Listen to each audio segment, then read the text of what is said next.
vipi? Karibu katika kipindi chako bora cha Kijana Leo, kipindi ambacho kinakusaidia wewe kijana kujifunza, kuhamasika na kuona namna gani unaweza ukashiriki katika utatuzi wa changamoto kwenye jamii kwa kupitia bunifu za kisasa. Kupitia safari za vijana tunaokutana nazo ndizo ambazo zinakuhamasisha wewe kujifunza namna ya kufungua milango ya mafanikio. Na kufungulia mlango siku ya leo ni kijana wako Meryl Simbaya. Na mimi ni Gilfred Arnold, mkuu wa kaya. Labda nikwambie tu kwamba hakikisha unakaa kwa utulivu, maana kipindi hiki madini yake ni moto. Kama unakumbuka ile methali ambayo tulisoma tukiwa wadogo, kidole kimoja hakivunji chawa, ndio tafsiri halisi ya kipindi hiki. Maana vijana hawa watano wameungana na kuleta uvumbuzi wenye tija katika jiji hili la Mwanza, The Rock City. Kabisa. Na tunaweza kusema ubunifu wa safari umekaa kishua kidogo.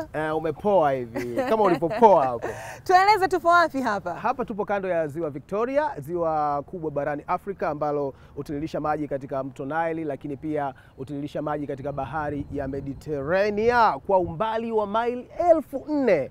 Kabisa. Lakini ziwa hili pia ni kielelezo cha ushirikiano wa baadhi ya nchi za Afrika Mashariki. Tunazungumzia Kenya, Uganda na Tanzania, kwa sababu ukubwa wake wa kilomita za mraba 68,100 umegawanyika katika nchi hizi. Tanzania ni kama tumependelewa kidogo hivi, tuna asilimia 49 za ukubwa wa ziwa hili. Uganda wana asilimia 45 na Kenya wana asilimia 6. Kikubwa zaidi ni maajabu ya maji yanayopatikana kwenye ziwa hili. Na leo tunaangalia ajabu moja tu ya maji haya. Hili limewafanikisha vijana kutoka Kaila Group kuona changamoto katika eneo la upatikanaji wa maji yaliyosafishwa, distilled water, na kuifanya kuwa fursa ambayo inalenga moja kwa moja katika kupeleka mbele maendeleo kwenye sekta ya afya, elimu pamoja na ujasiriamali. Ni wazo lenye kutafakarisha kidogo, lakini lenye kuleta mapinduzi makubwa. Imagine ukiagiza maji haya ambayo ni distilled water kutokea nje, utayapata kwa 50,000, hiyo ni lita 20. Lakini ukiagiza hapa katika jiji hili la Mwanza utayapata kwa 25,000 tu. Imagine ni kitonga kiasi gani? Ni kitonga sana, na unakuwa saidia na kuokoa nusu ya gharama. Ndiyo. Lakini takwimu zinasema nini? Tanzania kutoka mwezi March mwaka 2023 hadi mwezi Aprili mwaka 2024 iliagiza tani 102 za maji haya kutoka katika nchi takribani 44. Unaweza kuona ni kwa namna gani tuna uhitaji wa kuzalisha maji haya kutoka hapa nchini kwetu. Na safari ya vijana hawa haikuwa rahisi, kwani kulikuwa kuna changamoto ya mtaji. Vipi kuhusu usambazaji, lakini vipi kuhusiana na hali ya soko? Ndio sababu ambayo imetufanya sisi Kijana Leo kufika katika jiji hili. Kumbuka kipindi hiki kinaletwa kwako kupitia Azam TV kwa kushirikiana na Jakaya Mrisho Kikwete Foundation pamoja na Ofisi ya Waziri Mkuu, Kazi, Ajira, Vijana na Wenye Ulemavu. Sasa nikwambia nini? Tumekuja kimjini, tuachane kimjini. Mimi nataka nipite katika maeneo fulani hivi ya Mwanza, nitalii kidogo, alafu nitafika sehemu ambapo maji haya yanashughulikiwa, kwa maana kwamba sehemu ambapo distilled water inatengenezwa. Ukipotea mkubwa hapotei. hata kutafutia kwenye miamba ya maji. Mkubwa hapotei. Twende kwa pamoja.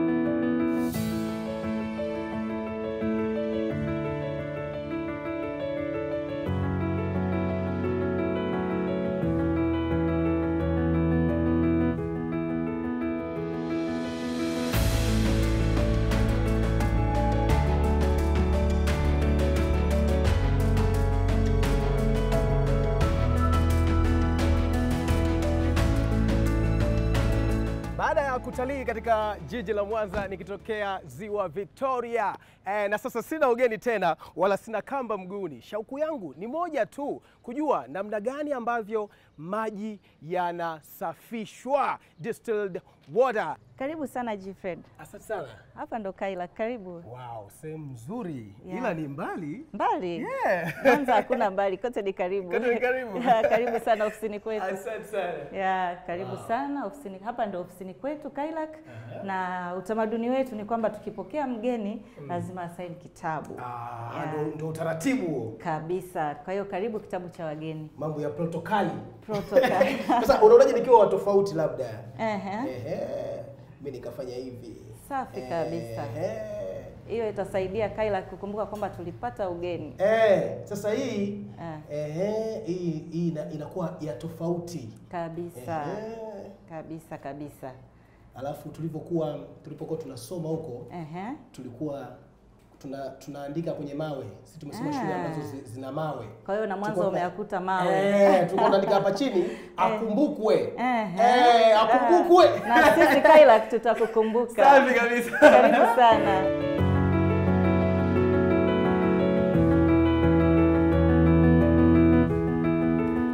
Sasa hapa nipo tayari kwa ajili ya kujifunza zaidi mambo ya maji yanasafishwa vipi hapa. Karibu sana Kaila Group. Yes, kwa majina naitwa Catherine Mkama, ni mtaalamu wa hapa Kaila. Nahusika hasa kwenye kitengo hiki cha kuandaa maji mpaka kufikia hatua tunayafunga pamoja na uhifadhi. Yes, mpaka kufika tunahakikisha kwamba yanawafikia wateja wetu. Hatua ya kwanza ni tunaweka maji kwenye mashine zetu. Ambayo hayo maji yanakuwa ni maji ya bomba ambayo unakuta yashapitia mchakato kutoka kwenye mamlaka za maji mpaka kufikia tunayapata kwenye mabomba. Tunakuwa tunayajaza humu ndani ambapo hii mashine inakuwa inakusanya mvuke wa yale maji. Sawa? Ina sehemu ambayo inaruhusu mashine kukusanya mvuke wa yale maji, lakini pia kupooza ule mvuke ili tuweze kupata sasa yale maji ambayo tunaita distilled water. Masuala ya evaporation. Yes. Maji yanakuwa yanahifadhiwa mle, ambapo unakuta tayari ni dumu safi, limeshasafishwa, limefanywa sterilization na kila kitu. Kuna inlet ya kwenye mashine ambapo inaruhusu maji mengine tena ya bomba tofauti na yale ambayo tulikusha kuyaweka. Inaruhusu yale maji kuingia kwa ajili ya kwenda kupooza ule mvuke. Natamani kujua muda ambao mnaweza kutumia katika kuhakikisha maji yanasafishwa au yanakuwa distilled water yanapokuwa tayari. Labda mfano lita 20. Naweza kwa muda gani yatakuwa tayari? Kwa hizi mashine zetu tulizo nazo, ndani ya lisali moja inakuwezesha kutengeneza lita 20 ya maji. Unajuaje kwamba maji sasa yako tayari yanafaa kwa ajili ya matumizi? Okay, baada ya maji kuwa tushaya collect kwenye chombo chetu, kitu cha kwanza tunayaacha yapoe. Kitu kingine ni kwamba maji hayawezi kwenda sokoni bila kujua yana pH gani. Kuna pH hapo sasa. Distilled water inatakiwa iwe na pH ya 7. Ina maana ikiwa chini ya 7 au imezidi 7, hayo maji yanakuwa sio distilled. Ina maana sio safe na hatupaswi kuyapush yaendelee kwenda. pH hii tunasema ni alkalinity, yani yale maji kiwango chake cha asidi ni kikubwa au ni kidogo au kiko normal. Ndo maana ya pH. Kwa hiyo maji ambayo distilled water yanatakiwa kiwango chake kiwe normal. Kwa hapo inaandika 7 ngapi? Inaenda taratibu. Okay. Auweki tu ikaandika 7. Kwa hiyo sasa haya maji naweza nikanywa? Ndio, maji unaweza ukanywa. Kwa sababu utofauti wa haya maji na yale ya kawaida ni kwamba haya hayana madini, yani hayana chochote. Kwa sababu yale maji mengine kuna madini ambayo ni muhimu mwili yani wewe kuyapata mwilini, ila haya maji hayana chochote. Nikiwa ndani ya chumba cha uchakataji wa maji kuelekea kupata distilled water, yani maji yaliyosafishwa ambayo yanatumika kwa matumizi mbalimbali, mashuleni, mahospitali, viwandani, lakini mengine yanatumika katika kusindika vyakula ili chakula kisiweze kuharibika kiwe katika ubora, tunatumia distilled water. Mimi shauku yangu ilikuwa ni hiyo kutokea hapa. Haya masuala ya pH nini yasikuchanganye. Wewe unachotakiwa kukifanya ni kuongeza utulivu, kuendelea kutazama Kijana Leo. Kaila Group tuna kiwanda cha kutengeneza distilled water. Kwa lugha ya Kiswahili tunaita maji yaliyosafishwa. Lakini ukienda maabara wanayaita maji maalum ya kufanyia mafunzo kwa vitendo. Kwa hiyo wanaita maji ya maabara. Nina historia ndefu kidogo. Ni graduate, nilisomea mahusiano ya kimataifa na diplomasia ya uchumi, na kisha nilifanya kazi sehemu mbalimbali serikalini na kwenye sekta binafsi, sana sana kwenye mashirika. Na nakumbuka shirika la mwisho nilokuwa nafanya kazi nilifanya, lakini ilivyoingia corona, janga la corona lilituathiri Tanzania na nchi nyingine. Kwa hiyo mimi pia nilikuwa mmoja wa watu walioathirika na janga la corona. Ni mkataba wangu ulipoisha kazi, sikuweza kupata mkataba mwingine kwa sababu ya corona. Nikasema vijana tuna fursa nyingi, tukajiunga kikundi, tukasajili. Nikaambia jamani, Mwanza tumebarikiwa maji. Sisi ni wazao wa Mwanza, tumezaliwa Mwanza. Kwa nini tusitumie haya maji tukayabadilisha fursa? Tukiyasafisha vizuri, yanaweza kutumika hospitalini, yanaweza kutumika shuleni, kwenye mafunzo kwa vitendo, yanaweza kutumika kwa wajasiriamali. Kwa hiyo nadhani ni fursa nzuri ambayo sisi vijana tukishirikiana tutaifanya. Kwanza tutanyanyua vipato vyetu, lakini pia tutaiunga mkono serikali yetu ambayo inapambana kufanya miradi mingi, lakini sasa na sisi vijana lazima tupambane ili tuweze kujiajiri sisi na tuweze kuzalisha ajira kwa vijana wenzetu. Nakumbuka 2018 Rais wa awamu ya 5 hayati Rais Magufuli alikuwa kwenye ziara zake, moja ya ziara zake za kiafya, na alisema kwa nini sindano na pamoja na distilled water zinaagizwa nje. Inauma mno mkusanye pesa kwa watu maskini, halafu hizo fedha zote mnazichukulia mnawapelekea wawekezaji wa nchi zingine. Kwa hiyo mnakwenda kutengeneza ajira za watu wengine badala ya kutengeneza ajira za Watanzania. Maji ya drip tunanunua kutoka Uganda. Madaktari wako hapa, maprofesa, wanani. Kweli mmeshindwa kutengeneza distilled water? Sasa kama tunaweza, hiyo ndio nafasi. Lakini nakumbuka niliangalia taarifa ya habari, Mwananyamala pamoja na Tabora, kuna manesi walikuwa wanasafishia vifaa vya hospitali kwa kutumia maji tiririka ya bomba ya kawaida, lakini pia wakitumia mchanga kusugua. Kwa hiyo haikuwa nzuri na walipoteza kazi. Tuliona kabisa kwamba hiyo ni fursa kwetu na tutakuwa tunagusa maeneo muhimu, lakini pia tunagusa ajira, sababu kutokana na hii fursa tumeweza kujiajiri na tumeajiri vijana wenzetu na tuna plani ya kuajiri vijana wengine wengi zaidi. Wakati tunaanza mradi wetu tulikuwa na mashine zenye uwezo wa kuzalisha lita 106 tu. Kiangalia lita 106 kipaki madumu ya lita 20, na maana hizo tunaongelea madumu 5 tu, ambao kwa kweli yalikuwa ni machache. Tuliweza kuomba mkopo wa vijana wa 10% na tulifanikiwa kupata mashine, na sasa tuna uwezo wa kuzalisha maji kutoka lita 106 kwa siku mpaka lita 1106 kwa siku. Kwa hiyo uone kabisa tuna uwezo wa kufikia wateja wengi. Kwa hiyo tunaishukuru sana serikali kwa kusapoti vijana.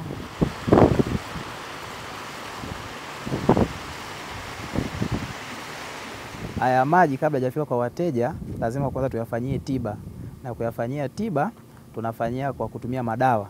Tunatumia madawa mbalimbali kwa ajili ya kuhakikisha kwamba maji yetu yanakuwa masafi na salama. Lakini vile pia tumekuwa na wadau wetu mbalimbali ambao wanatumia maji yetu. Wadau wetu wakubwa ni kama Kailak ambao tunawauzia maji yetu na wao waenda kufanyia shughuli mbalimbali. Na yeye pia kulingana na uhitaji wa matumizi yake anaenda kuyafanyia tena tiba ya ziada kutokana na uhitaji wake ambao anataka kuyatumia kwenye shughuli gani. Anatumia maji yetu kwa ajili ya kutengeneza distilled water. Distilled water kwa upande wetu huwa ni maji tofauti na maji ya kawaida tunaweza kuyafahamu, na ni maji tunasema yako pure, ni pure water ambayo hayana vimelea vinavyoweza kusababisha magonjwa, wala ni maji ambayo hayana mchanganyiko na kitu kingine chochote. Panda shuka ya safari ya uzalishaji wa distilled water, maji yaliyosafishwa, ni kama mbegu ambayo hupandwa na matunda yake yanajidhihirisha kwa wale wanaonufaika na bidhaa hii. Wapo walionufaika moja kwa moja katika mnyororo wa ajira, na wapo walionufaika katika uzalishaji wa bidhaa zao na kuongeza ubora katika bidhaa zao. Wapo walionufaika katika kuboresha utoaji wa huduma. Hapa tunaangalia upande wa utoaji wa huduma za afya pamoja na utoaji wa huduma za elimu. Kwa upande wa hospitali, distilled water ina nafasi kubwa kwa sababu tuna huduma nyingi ambazo tunazitoa na tunahitaji kutumia maji. Na maji tunayotamani kutumia ni maji ambayo inabidi yasiwe na mchanganyiko wa kitu chochote, hasa wadudu au vimelea ambavyo huwa vinasababisha magonjwa. Mfano, tunapotoa huduma ya kusafisha vidonda, tunatumia maji. Na maji ambayo inabidi tutumie maji ambayo hayana mchanganyiko wa kitu kingine chochote, manake yawe pure. Hayana vimelea vinavyosababisha magonjwa, hayana madini chumvi ambayo yanaweza kaleta madhara kwa namna moja au nyingine kwa mgonjwa. Kwa hiyo maji hayo yatatufaa kwenye eneo hilo, kwa sababu tunapotoa huduma ya namna hiyo kwa mgonjwa, tutakuwa na uhakika kwamba hatapata infection baada ya hapo. Lakini eneo la pili, tuna dawa ambazo huwa tunawachoma wagonjwa. Hizi dawa zipo katika mfumo wa poda. Sasa huwa hauwezi kumchoma mgonjwa katika mfumo huo, kwa lazima tuichanganye na maji, tutengeneze suspension ndio tuweze kumchoma mgonjwa. Kwa distilled water ni maji mazuri sana kwenye hilo eneo. Tunapokuwa tunatumia maji ya namna hiyo kwa ajili ya kuchomea dawa, tunaita water for injection. Kwa tunatumia distilled water, pure water, ili kuweza kuchanganya na hiyo dawa, ili tusije tukaingiza vitu vingine ndani ya mwili wa binadamu. Lakini eneo la tatu tunalitumia kwenye procedure zetu kama operations, zile kubwa na hata ndogo pia, kwenye kuandaa vifaa vyetu, kunawa. Tunapoandaa vifaa vyetu, mchakato wa kuviandaa ili tuweze kuvitumia ni kuhakikisha kwamba haviwi na hao wadudu wanaweza, au tunawaita vimelea, wanaweza kusababisha magonjwa. Sasa ule mchakato tunaita decontamination. Kuna njia mbili tunaweza tukafanya decontamination. Kuna disinfection, ambayo hii ni vifaa tunavisafisha kwa ajili ya matumizi bila kuhitaji kuchemshwa. Kwa hiyo tunapoviandaa, kunakuwa na kwenye protocol. Sasa utakuta kuna ndoo kama 7 na kila ndoo inakuwa na content yake. Naweza tukaanza na ndoo ina sabuni, ndoo ina maji peke yake ya kawaida, tap water ya kawaida, baadaye maji yenye klorini, lakini ndoo ya mwisho lazima iwe na distilled water. Na ndo hatua ya mwisho kwamba tukichukua kifaa kutoka kwenye distilled water kipo tayari kwa matumizi. Na hata tunavyokitoa hatuwezi kutoa kwa mikono. Lazima tuwe na kifaa ambacho pia kimepitia mchakato huo tutumie kuchukua vile vifaa na kuviweka mahali ambapo tumeandaa. Kampuni yangu inajihusisha na uzalishaji wa sabuni, vifaa vya usafi, lakini vipodozi. Vipodozi ambavyo vinatumia rasilimali ya asili. Kati ya bidhaa tunazotengeneza, baadhi ni bidhaa ambazo ni za vimiminika kama vile lotion, shampoo, sabuni za kunawa, sabuni za kufulia. Bidhaa hizi zote ili uzitengeneze kwa uzuri, sisi tunatumia malighafi moja kubwa sana ambayo ni maji ambayo ni distilled water au deionized water. Tunatumia distilled water kwa sababu aina nyingine yoyote ya maji ina chembe tofauti na maji, madini labda ya chuma, madini ya phosphates na kadhalika. Ukitumia distilled water, hapo unajikuta maji yako ni maji halisi, kwamba kuna hydrogen na kuna oxygen. Hizi nyingine Tukitumia maji ambayo sio distilled water, maana yake tutatengeneza mazao yatakayokuwa na impurities kama vile ions, kama vile calciums, kama vile phosphates na kadhalika. Na haya yataathiri sana ubora wa bidhaa ambazo tunazalisha. Tulikutana na Sara kutoka Kailaki Group, tulikutana naye kwenye maonyesho ya uzinduzi wa vijana Nyamagana. Akatuelekeza umuhimu wa kutumia maji yaliyosafishwa. Na sisi tukaona ni jambo la muhimu, tukaanza kuwa tunatumia maji yake kuoshea vifunganisho vyetu kwa ajili ya afya ya mtumiaji. Kwanza haya maji yanasaidia vitu vikae muda mrefu, bidhaa iwe bora na salama, kwa sababu maji ya kawaida yana kemikali. So you have to take 2.780 from the container, you dissolve in 1 liter of the solution by using this distilled water. You have a very nice water from Kailaki Group. I have my beaker, this one. I can just pour this water direct into my flask. Siku ya leo tulikuwa na somo la kemia topic ya kidato cha 3, volumetric analysis, na tulikuwa tunajifunza namna ya kutengeneza standard solution kwa kutumia kemikali ya sulfuric acid pamoja na sodium hydroxide.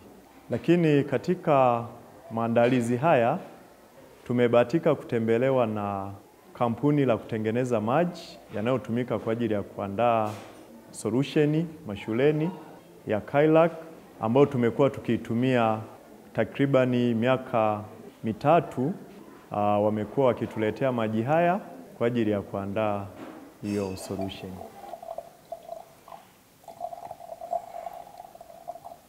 This one. Maji yanayoandaliwa na kampuni ya Kailaki ni maji mazuri sana katika kuandaa solution, kwa sababu tulimekuwa mwanzoni tukitumia maji kutoka kampuni nyingine, wakati mwingine unapata majibu ambayo sio sahihi yale unayoyatarajia. Lakini tangu tuanze kutumia maji haya, tumekuwa tukiandaa solution yetu bila changamoto yoyote. Kishaandaa kemikali yako, kishaandaa vifaa vyako, na vipimo vikiwa sahihi, unaenda moja kwa moja. Ni tofauti pia na kutumia maji mengine kama maji ya mvua, ambao wakati mwingine anakuwa na minerals, kutokana na kwamba mvua inadondoka sehemu mbalimbali. Kigusa bati, hatuwezi jua kwenye bati kuna nini. Au huko kwenye atmosphere inaweza kukutana na carbon dioxide. Kwa hiyo yale maji yakawa more acidic. Lakini pia maji ya bomba tunaita tap water, yanayokuwa supplied na mamlaka ya maji ya mkoa. Maji haya kuhakikisha usalama wake huwa wanayatibu kwa kutumia dawa mbalimbali ikiwemo klorini. Sasa ukitumia maji ambayo tayari yana klorini ndani yake, si rahisi sana kupata majibu unayoyatarajia. Utahitaji ufanye standardization nyingi.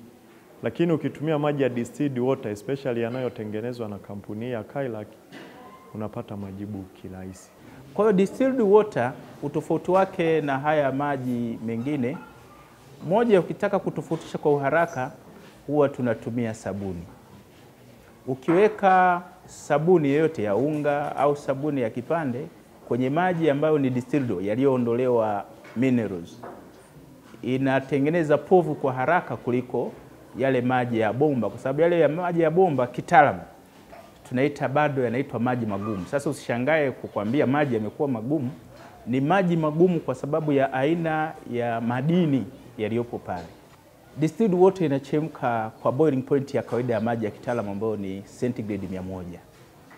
Lakini haya mengine yanazidi hapo kwa sababu ya kuwa na chumvi chumvi mle ndani. Kwa hiyo kwa shughuli za maabara sasa ambazo pia tunatumia chumvi za kitaalamu zilizotengenezwa viwandani, zile chumvi haitakiwi changanyikane na chumvi iliyopo kwenye yale maji ili upate ile solution. Haya maji sisi tunaita ni kiyeyushi. Sasa kile kiyeyushwa lazima kiyeyushwe na kitu ambacho hakina chumvi chumvi za aina zile, ambao kitaalamu wanaita universal solvent. Maji ni universal solvent. Sasa kwa mantiki hiyo, kutumia maji ambayo ni ya kawaida kwa shughuli za maabara, hauwezi ukapata majibu sahihi ya kitaalamu unayohitaji.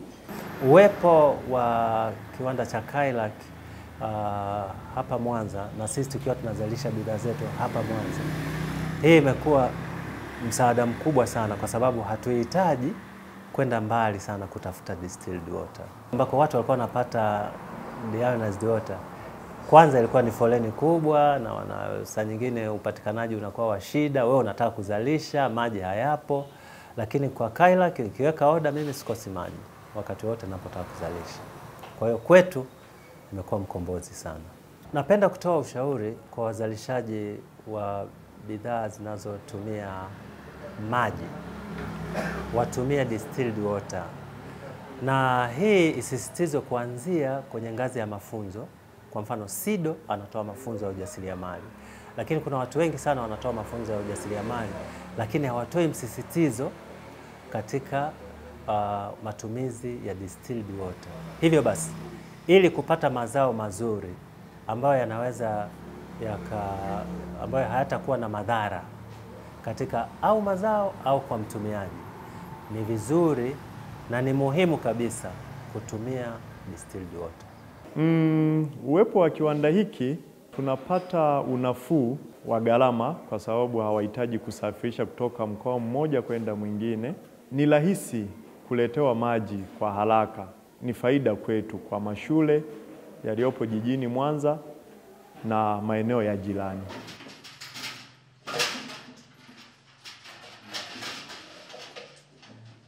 Kikundi chetu kina wanachama 5, lakini tumeweza kutengeneza ajira za kudumu 2 mpaka sasa na ajira 18 ambazo sio za kudumu. Malengo yetu huko baadaye ni kuhakikisha ya kwamba tunaajiri vijana wengi, kwa sababu tukikua tukapatikana kwenye mikoa yote na tukapatikana ndani na nje ya Tanzania, uone tutazalisha ajira nyingi kwa vijana wa Kitanzania, na hilo ndilo lengo letu la baadaye. Kailac imenufaisha kama kujipatia kipato cha kujikimu mahitaji yangu ya kila siku. Pia imekuwa ni uwanja au jukwaa la kukutana na wadau mbalimbali, kubadilishana nao mawazo, kujuana pia na mambo mengine kama hayo. Kupitia Kailac Group nimeweza kujitegemea mimi mwenyewe, ninaweza wa kulipia kodi, lakini pia ninasomesha ndugu yangu. Lakini pia kupitia Kailac Group nimeweza kufungua biashara ya duka la dawa ambayo ipo maeneo ya Igoma, ambapo pia mimi mwenyewe nimeweza kutoa ajira kwa kijana ambaye ananisaidia pale dukani. Lakini pia kupitia Kailac Group ninaweza wa kujihudumia mimi mwenyewe, nikahudumia familia yangu. Ndio. Kama vijana tunajiona na sisi tunakwenda kupanua wigo na kushika soko la kitaifa. Tutatoka Mwanza, tutaenda Dar es Salaam, tutaenda Moshi, tutaenda Kigoma, tutafika Mbeya, tutafika Mtwara, tutafika Dodoma. Kwa hiyo tunajiona miaka 3-4 ijayo tutakuwa sasa ni kampuni.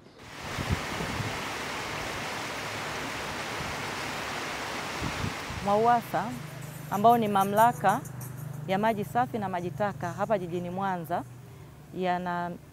una mchango mkubwa sana kwenye kazi yetu, kwa sababu kwanza wanatupa technical support, lakini tulifanya hata tour kuona maji yakitoka Ziwa Victoria mpaka yanapotufikia kwenye bomba yanapitia mchakato gani. Maji yanatibiwa kutokana na uhitaji, kwamba maji yako, kwa mfano kama sisi kama MWAUWASA tunatibu maji kwa ajili ya kuhudumia jamii, na maji ambayo sisi tunatoa MWAUWASA yana fiti kabisa kwa matumizi ya jamii. Sasa kwenye jamii kule kuna jamii ambayo inatumia maji direct, lakini kuna jamii ambayo inatumia maji kwa ajili ya biashara tena. Wale ambao wanatumia kwa ajili ya biashara tena wanaenda kutumia, kwa mfano watu wa viwandani ambao wanauza maji ya chupa, wanachukua maji yetu, wakifika kule nao pia wanafanya tiba yao. Lakini wenzetu pia kama Kailac pia wanachukua maji yetu wanaenda kufanya tena tiba kulingana na maji ambao wanahitaji, ambao yana ions. Tunatibu maji kwa kuweka dawa. Tuna dawa za aina 7. Dawa ya kwanza tunatumia aluminium sulfate ambayo inatumika kwa ajili ya kuondoa matope kwenye maji. Tunatumia dawa ya pili inaitwa calcium hypochlorite, kwa kifupi klorini. Hii dawa inatumika kwa ajili ya kuua vijidudu kwenye maji, vimelea vya magonjwa. Tunatumia dawa inaitwa potassium permanganate, inatumika kwa ajili ya kuondoa vitu kama manganese kwenye maji na iron. Tunatumia carbon dioxide kwa ajili ya kushusha pH ya maji. Tunatumia lime muda mwingine pia kuongeza pH ya maji. Tunatumia dawa inaitwa powder activated carbon, inafanya kazi ya kuua cyanobacteria kwenye maji. Lakini tunatumia dawa inaitwa polymer, pia ni kisaidizi cha aluminium sulfate kwa ajili ya kuondoa matope kwenye maji. Lakini baada ya kuweka hizo dawa kwenye maji, maji yanakuwa yanapita kwenye stage za treatment, ambapo kuna mambo kama coagulation, tuna flocculation, tuna sedimentation, tuna filtration na disinfection. Disinfection ndio hatua ile tunaweza kwamba tunaweka chlorine kwa ajili ya kuua vimelea vya magonjwa kwenye maji. Maji yetu ambayo tunayatibu sisi yanakuwa na turbidity kiasi ambacho tumekipunguza, lakini kinakuwa na chlorine. Lakini kikubwa maji yetu yanakuwa na ions. Nikisema ions ni positive charge na negative charge. Sasa maji ambayo Kylak yeye aenda kuondoa zile cationic zote, na maana maji yake yanakuwa free from anionic yoyote ile. Tunaita kama distilled water. Kwa ndo namna tunashirikiana naye. Nyamazi tunampa maji ambayo yana parameter zote. Yeye anaenda kuziondoa zile negative na positive kwenye maji. Kwenye mnyororo wetu wa thamani hatuwezi kuwasahau MWAUWASA kwa sababu wana play part kubwa sana kwenye kazi yetu. Wanatupa technical support na support zozote nyingine ambazo tunakuwa tunahitaji kutoka kwao, ushauri kwenye hizi shughuli zetu, kwa sababu wao wana wataalamu zaidi. Kwa hiyo wana play part kubwa kwenye kazi yetu. Mwangaluke Mwanza.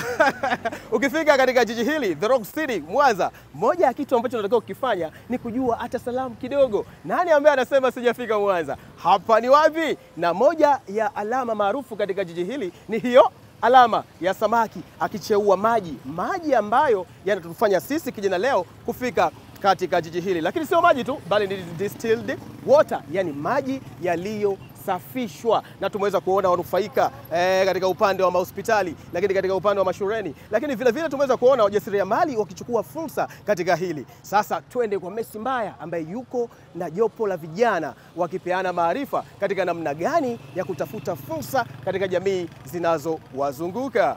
Tunahitaji vijana washiriki katika ukuaji wa viwanda, katika uchumi wa viwanda hapa nchini kwetu Tanzania.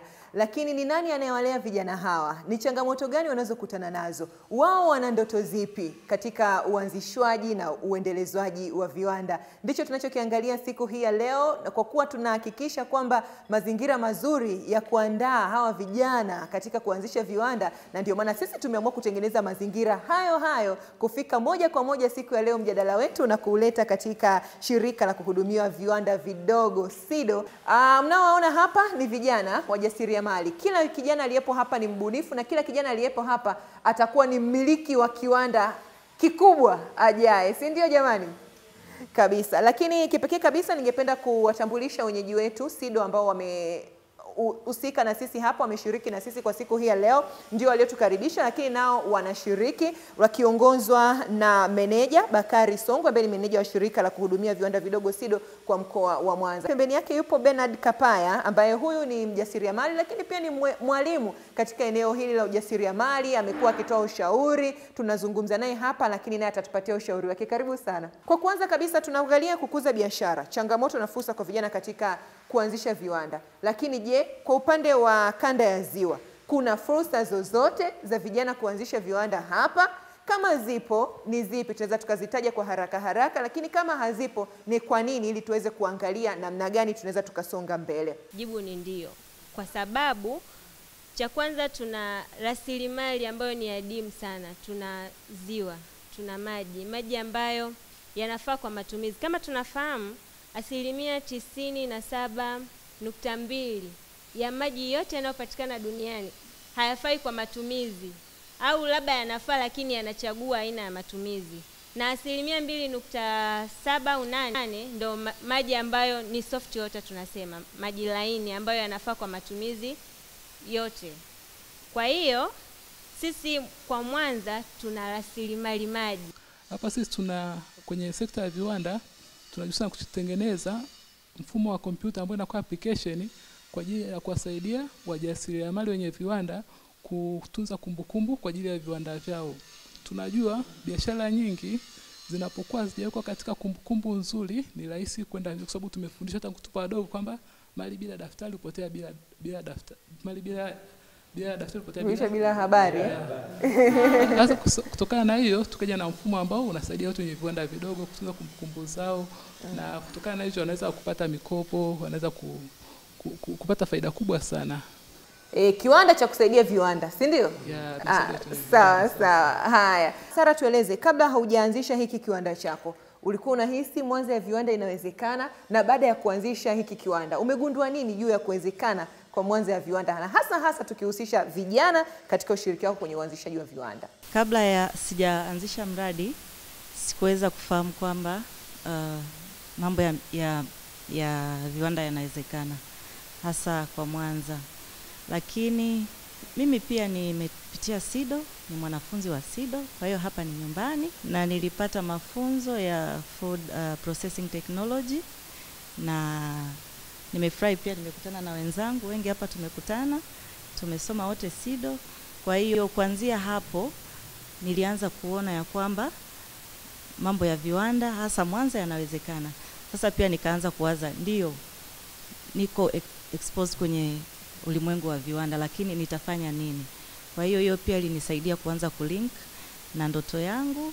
Na pia nakumbuka na mwalimu wangu mmoja alishawahi kuniambia kwamba unapozunguka barabarani kuanzia asubuhi mpaka jioni, unapokutana na changamoto, wewe ukaja na suluhu, tayari hiyo ni fursa. Kampuni yetu inajihusisha na kilimo kwa upande wa horticulture. Tuliweza kuona fursa ya uchakataji wa mbolea, kwa maana ya kwamba katika stage ya awali ya kuotesha mbegu huwa kuna udongo maalum wa kuoteshea.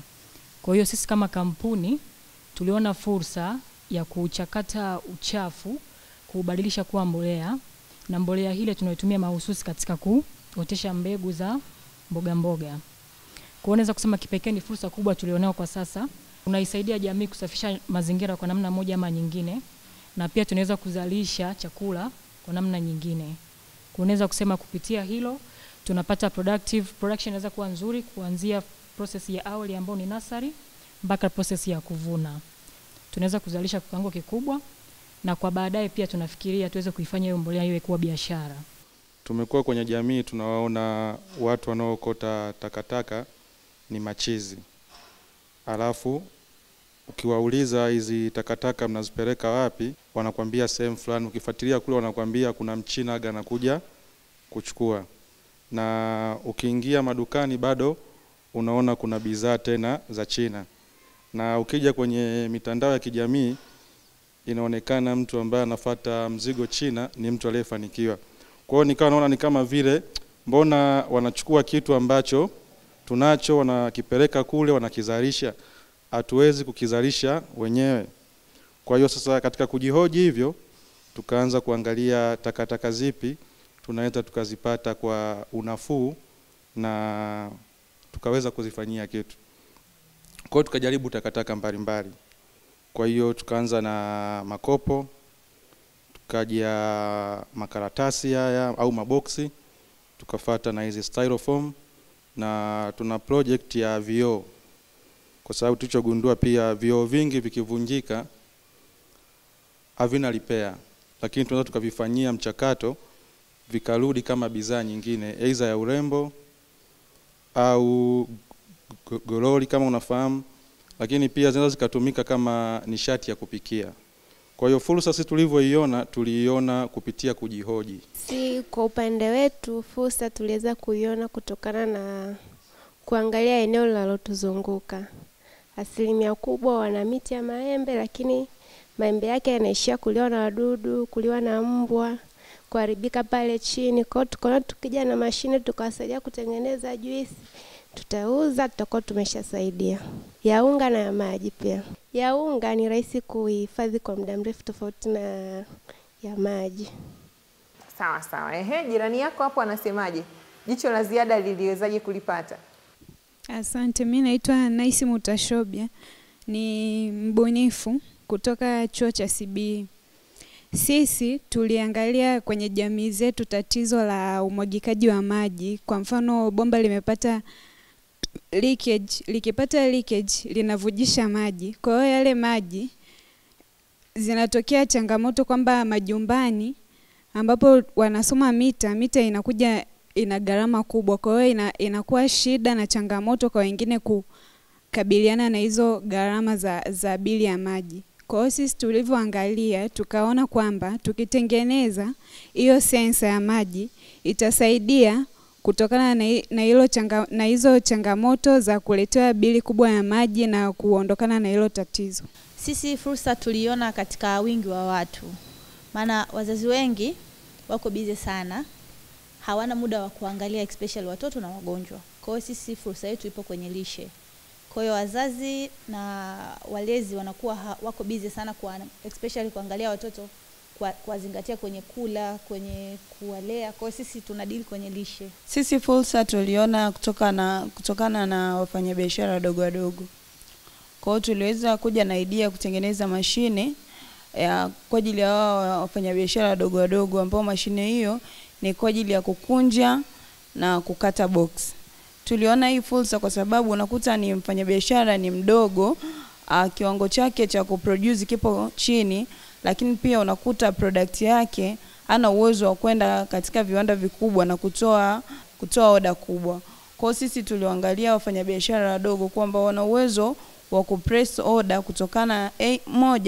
kutokana na product alionayo, either kwa uchache au kwa wingi alionao, lakini pia tuliona tunaweza tukawarahisishia kwa sababu itakuwa ni affordable. Muda wowote, saa yoyote anaweza akatengeneza product yake akiwa na uhuru na amani, kwa kujua kwamba sisi tuna uwezo wa kumzalishia kile kitu anachotaka kulingana na product yake. Vijana wameshaona fursa.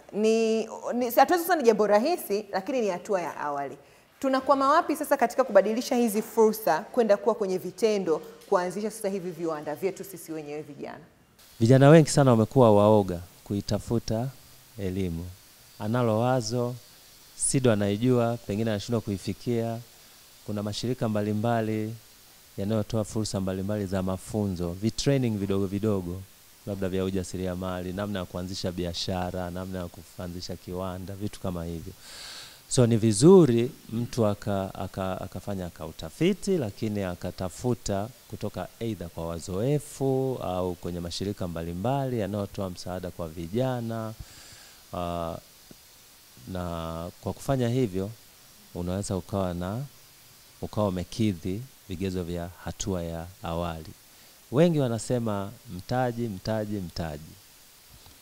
Akifikiria mtaji, lile wazo analifuta.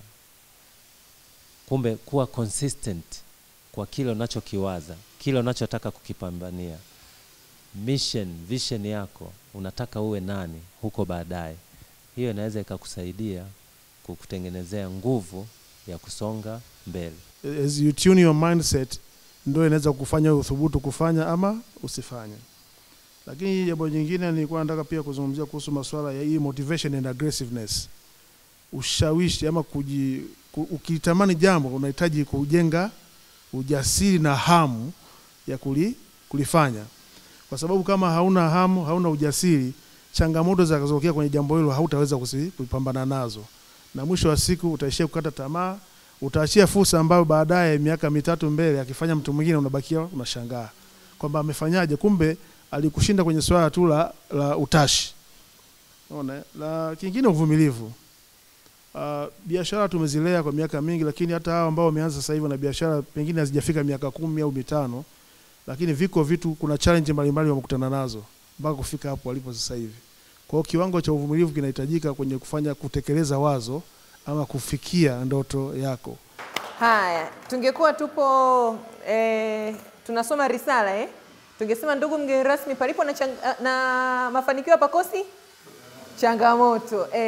Vijana mnakutana na changamoto gani pale mnapotaka kusimama na kuanzisha viwanda? Vijana wengi tunakosa uthubutu, pia tunakosa kujiamini. Ukipata changamoto kidogo unakata tamaa, unaona unabadilisha, inakukosesha kubadilisha, hivyo kuna kukosesha focus ya kufanya biashara. Moja ya changamoto ambazo vijana tunakutana nazo, cha kwanza naweza nikubali serikali inatusupport kwa sababu tuko SIDO hapa, maana yake ni sehemu ya serikali.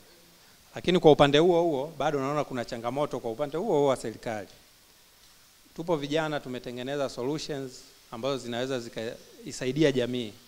Lakini bado serikali haitupi kipaumbele kutumia zile solution ambazo tumezitengeneza. Kwa mfano, sisi tunatengeneza vifaa ambavyo ni vya practical. Lakini bado serikali inatumia fedha nyingi sana kununua vifaa hivyo vya practical nje ya nchi. Sasa ilitakiwa itutambue kwamba kuna vijana wako SIDO wanatengeneza hivi vifaa, tukawa wa kwanza kupewa fursa ya kusupply hivyo vifaa kwenye mashule. Vijana wengi huwa tunatamani yale mafanikio ya haraka haraka. Kitu unapokuta unakianzisha, hauna ile kusema kwamba utaanzisha kwa process, kwamba kitaanzia kitu fulani kitakuja kitu fulani mpaka kitakuja kifanyaje kifikie yale mafanikio ambayo unahitaji. Ila vijana wengi huwa tunahitaji mafanikio ya haraka, kwamba ukianzisha kitu ukipate kwa pale pale, matokeo yaje moja kwa moja, papo kwa papo. Na matokeo ya haraka. Tunahitaji matokeo ya haraka. Sawa. Sara, tueleze wewe ulikutana na changamoto gani na uliwezaje kuzishinda? Changamoto siku zote huwa ni naanzia wapi, au na hatua yangu moja naanza kuichukua wapi. Na kabla ya mafunzo nakumbuka, na mimi huwa nilikuwa idea yangu ni kwamba nikitaka kuanzisha kitu ni lazima niwe na hela. Lazima niwe na mtaji ndio nianzishe kitu. Lakini kama washauri pia walivyotangulia kusema na wenzangu ni kwamba hela sio kila kitu, lakini mafunzo au kupata taarifa. Kwa hiyo baada ya kupata taarifa na mafunzo, kiwepo hapa nilipopata SIDO na sehemu mbalimbali zingine, nilijua kwamba sitakiwi kuanza na hela, bali natakiwa nianze kujua nataka nifanye nini, wateja wangu ni wapi, nahitaji vitu gani, ndipo nianze kufikiria mtaji wangu ni upi au nianze na kitu gani. Kijana kama kijana, kwanza anatakiwa yeye mwenyewe awe mvumilivu, asitake kufikia lengo lake kwa haraka. Yaani mwingine anaweza akaja akawa anatamani mimi na hiki na hiki na hiki, anataka umpe hela hapo hapo anze biashara, hapo afungue kiwanda, hapo maendeleo yatokee. Sasa jamani, wanatakiwa vijana. Hapana, unatakiwa kuwa jamani, kijana ni kwenda taratibu. Ujana wenyewe ndio huo. Wanatakiwa kuwa wavumilivu na wafuate taratibu zote wanazopewa na maelekezo yote. Kila kitu kinawezekana. Tunavumilia miaka 2? Hapana, unatakiwa uvumilie ili uweze kwa sababu unakuwa una vision zako, una mission zako, lakini haziji kwa haraka. Kila kitu kinakuja taratibu. Wanasema taratibu ndio mwendo. Na subira yavuta heri. Serikali iweke mkono wa kulinda hawa wajasiriamali. Kama kuna product, basi product zitumike. Wasije tu wakawa ni wazalishaji alafu vitu walivyovizalisha havitumiki. Kijana anawezaje kupambana na changamoto? Most of the things ambazo nimezungumzia hapa kizitazama zaidi zinamhusu mtu binafsi. Fursa kama nimesema hazikufuati na wala changamoto hazikufuati, ila wewe unaweza ukatengeneza changamoto na fursa ukaziacha zikapita. Change yourself. Unatakiwa tubadilike, badilisha tabia. Ukitaka kujua kama fursa zipo na changamoto zipo na unaweza ukaflourish kupitia hizo, jitathmini tabia yako ikoje kuweza kukabata hizo fursa. Utagundua tu kuna sehemu na madhaifu. Kwa hiyo badilika, badilisha tabia. Jenga tabia ya kijasiriamali.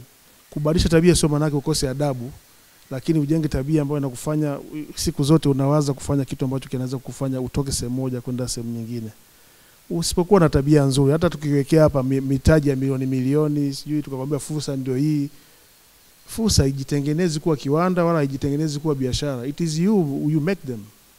Kwa hivyo unatakiwa wewe kama kijana jitathmini. Are you aggressive enough to make this business go? Na kama unaona kuna sehemu una changamoto, basi badilika. Na la mwisho niseme tu kwa maneno machache. Sio kila kitu kinaonekana kwa macho. Viko vitu vinaonekana kwa akili. Naomba nishie hapo. Jamani vijana tuchangamshe ubongo kidogo Haya, life span ya Tanzania ni miaka 70-75, si ndio? Babu wewe, bibi wewe na bibi wote tutakuwa mabibi na mababu, si ndio? Tuambiane mngetamani kuja kuwa na maisha ya aina gani? Yaani utakapofikisha hiyo miaka 80. Ndoto yangu mimi nataka kuwa bibi mzuri na bibi ambaye nitakuwa kwenye brand ambayo ina matunda. Ningetamani kuwa babu nayegawa password. Kama mzee alivyozungumza kwamba kuna vitu vinaonekana kwa macho, kuna vitu vinaonekana kwa akili. Sasa utavionaje vitu kwa akili? Password. Lazima uwe na password. Napenda kuwa bibi wa mmiliki kiwanda, pia bibi mtoa elimu. Kwangu mimi natamani nije kuwa yani bibi wa historia. Kuanzia kwa familia yangu na watu wengine. Niwe nimetoa ajira nyingi sana ambazo watu wengi watakuwa wanasema tulifanyika kutokana na bibi yule pale. Kama ngapi? 100? Mimi natamani kuwa karibu Tanzania nzima. Utuajiri wote. Haya, utaajiriwa na bibi wewe. Teknolojia isiniache nyuma kwa sababu nimezeeka. Huduma zangu zote nazipata kwa wakati, ninaweza kusaidia bibi tajiri, yani kwenye familia hivyo watu wafurahie kwenda kwa bibi kwa sababu kuna madini, bibi yuko smart, like namna ambavyo nitaweza kuhudumia watu wengine, isiwe kwa sababu nimezeeka sasa ndo naanza kuishi yale maisha ya kama yani navuta picha ya bibi yangu anavyoishi, mimi nitakuwa bibi wa kidigitali. Mimi ningejiajiri kwa sababu hata watoto wangu nawaambia, jamani, mimi ndio mwajiriwa wa mwisho kwenye familia yangu. Ndicho nilichowaambia. Mimi ndio mwajiriwa wa mwisho kwa sababu inawezekana kujiajiri. Asante sana. Baba yetu. 2025 ndio unamaliza, umeshavaa joho. Ungekuwa kijana wa aina gani? Kwanza niseme hii swali la mtego. Unajua ukimuuliza mtu ambaye anafanya kazi serikalini kwamba ungekuwa unamaliza chuo sasa hivi unafanya nini? Alafu sasa ningekuwa mfanya biashara. Ina maana sasa hivi sifurahii kazi nilionayo, si ndio? Hapana, unafurahia. Okay, labda tuangalie kwamba sijutii kuwa mfanyakazi wa serikali. Wewe unaona kuna kitu gani kipya sasa hivi kimeingia kwenye karne hii, especially mwaka jana, mwaka juzi? The 3 years past and expectation ya 3 years to next. Sasa kwenye teknolojia, kwenye mambo ya AI na vitu kama, mimi ningekuwa nimegraduate sasa hivi, ningejambo kwenye AI. Nilicho nacho ningechanganya na hicho, afu ningetengeneza kiwanda ambacho kina taswira tofauti na watu wengine wanafikiri.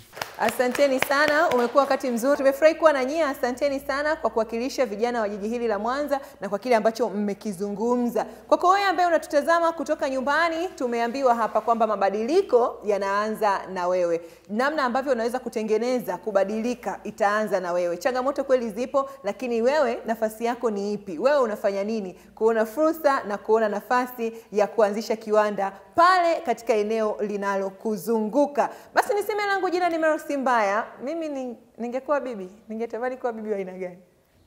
Sijui na mimi nichague bilionea au nichague wa kidigitali. Leo nabaki nalo, nitazungumza siku nyingine.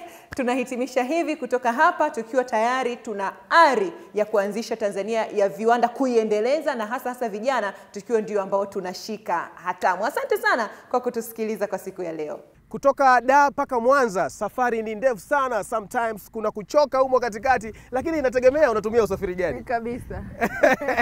Unatumia wa anga au ardhini? Lakini sisi tunatumia usafiri wa gari. Sio changamoto kwa sisi kukufikia wewe kijana ambaye unafanya mambo au unafanya jambo lenye manufaa katika jamii inayokuzunguka. Vipi Messi? Ingekuwa hadithi? Mimi ningekuwa Fanani. Na mimi? Ungekuwa hadhira. Lakini mwisho wa hadithi mara nyingi Fanani huuliza hadhira, ni kitu gani ambacho umejifunza kupitia hadithi hii ya Sara pamoja na vijana wenzake wa Kailak Group? Hadithi ilikuwa nzuri sana. Kikubwa ni namna walivyoweza kubadilisha changamoto na kuziba pengo la utegemezi katika uagizaji wa maji yaliyosafishwa distilled water. Kumbe kofia ya ushindi wa kijana katika kutatua changamoto kwenye jamii anayo kijana mwenyewe. Inabaki kazi tu kwa kwako wewe kijana, unashiriki namna gani katika kutatua changamoto zinazokuzunguka kupitia ubunifu. Lakini kitu kingine ambacho nimejifunza Messi ni namna ambavyo tunaweza kusaidia wabunifu wetu wa ndani, na hii itaongeza soko la ajira. Lakini maji ambayo yanatengenezwa tusiweze kununua tena kutokea nje. Yaani hapa Bongo tunaweza tukayapata kwa gharama nafuu tu Na kwako wewe kijana, unayo nafasi ya kushiriki Kijana Leo. Kijana Leo sasa ni kipindi cha vijana. Kipo kwa ajili yako. Tuandikie kwenye mitandao ya kijamii, tunapatikana @Jakaya Kikwete Foundation, Instagram, YouTube, utatukuta huko na utapata nafasi ya kufuatilia kuona vijana wengine wameendelea kufanya nini. Tuna la ziada? Mimi nimechoka sana Messi, natakiwa kurudi da nikapumzike. Kipindi hiki kinakujia kwako moja kwa moja kupitia Azam TV kwa kushirikiana na Jakaya Mrisho Kikwete Foundation pamoja na ofisi ya Waziri Mkuu, kazi, ajira, vijana na wenye ulemavu. Langu jina ni Mercy Mbaya, mwenzangu ni Gilfred Arnold. Tukutane tena kipindi kijacho. Bye bye.